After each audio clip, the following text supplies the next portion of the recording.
there, I'm Marya Shakil. It's not often that politicians who have had victory runs signal a detachment when it comes to being the contender for the big prize. It's not often that leaders who have their popularity soaring at that particular moment in politics and history shy away from displaying their political ambitions. But Mamata Banerjee is doing just that. She has said that she wants to help opposition bell the cat. Her message is Khela hobe or game is on.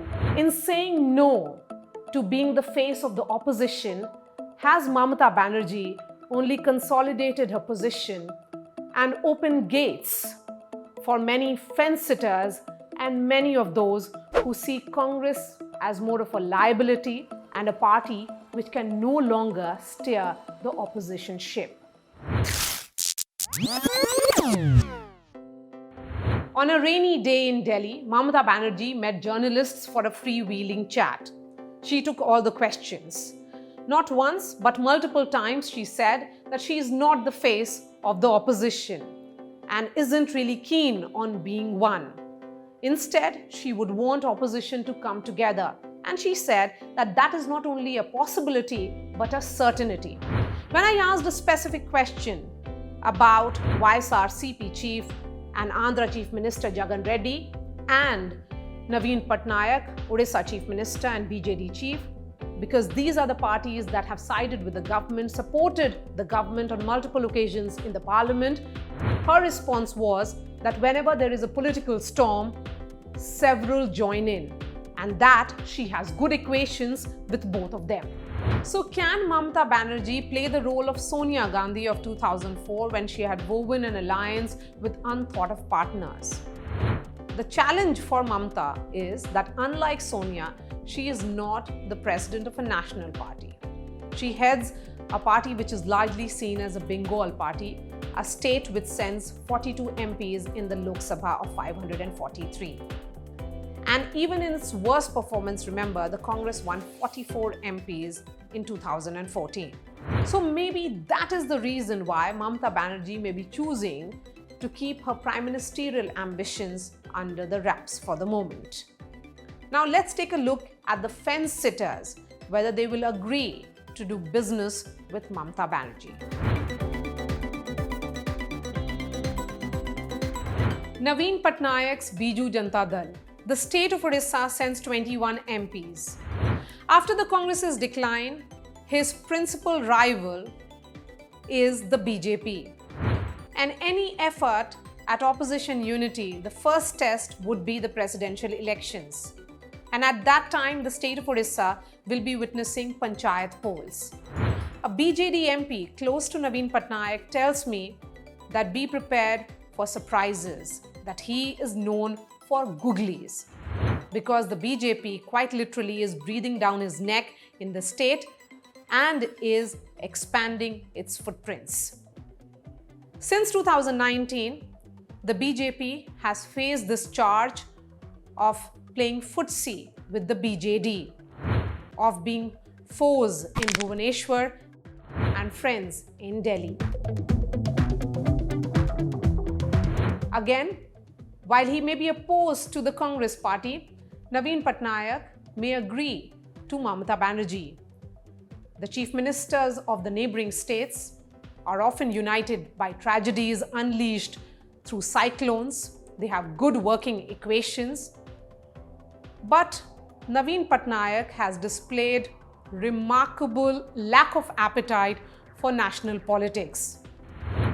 While he may be agreeing to come under the umbrella of Mamata Banerjee, he may just take a final call post-elections. Remember, in 2014, when the left parties were making that effort to form a third front, his response was rather lukewarm. Now let's take a look at why he may not. Naveen Patnaik has so far believed in Ekla Chalo and is guided by domestic politics. He's one of the longest serving chief ministers and there is no immediate challenger in sight in the state of Odisha. He has stayed away from the politics of one-upmanship which is largely a feature of any kind of third front. And Mamata Banerjee's emphatic victory in the neighboring state of Bengal has meant that BJP's juggernaut has been blunted, otherwise the party would have been aggressive in the state of Orissa.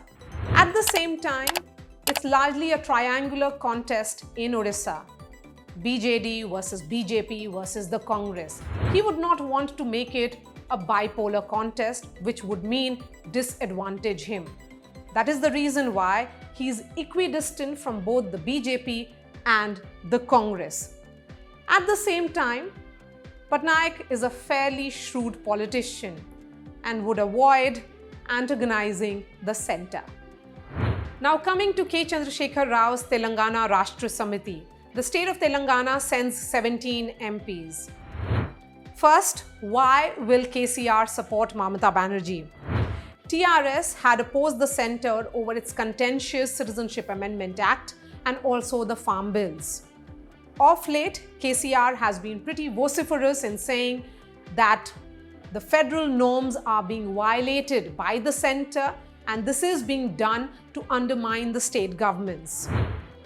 BJP, which had a lone member in the previous Lok Sabha, went on to expand its footprints and came up with a surprise clearly in 2019 when they had 4 MPs from Telangana. For the BJP, Telangana is a catchment area for 2024 polls. Now, why KCR may be skeptical? The TRS leadership is reportedly upset with Mamata Banerjee completely hijacking the narrative of a federal front first proposed by TRS chief KCR. KCR has said that he would not want to be part of any front which has the TDP and the Congress part of it, because these are the parties which are his challenger in the state of Telangana. At the same time, his idea of any front is non-BJP, non-Congress.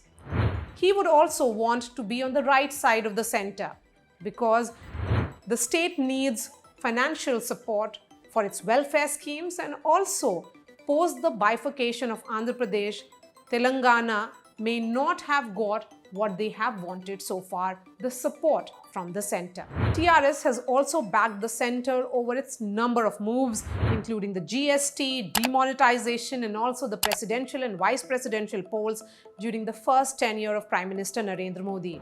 Shifting focus now to another party in South, this is Jagan Mohan Reddy's YSRCP. Andhra Pradesh sends 25 MPs. First, why Jagan Reddy will support Mamata Banerjee? Prashant Kishore is the man behind the landslide victories of both Jagan Reddy and also Mamata Banerjee. He's playing an active role in this formation of an anti-Modi front. Now, why will Jagan be more skeptical before giving a full-fledged support to Mamata Banerjee? He has had a very acrimonious past with the Congress party, and if any front has the TDP and the Congress part of it, he would rather stay away from it because TDP is his principal opponent in the state of Andhra Pradesh. Also, Jagan has backed the centre over most of its decisions, supported just about every call taken by the Modi government. Jagan needs funds from the centre, a package perhaps post the Andhra Pradesh bifurcation, which was promised but not given.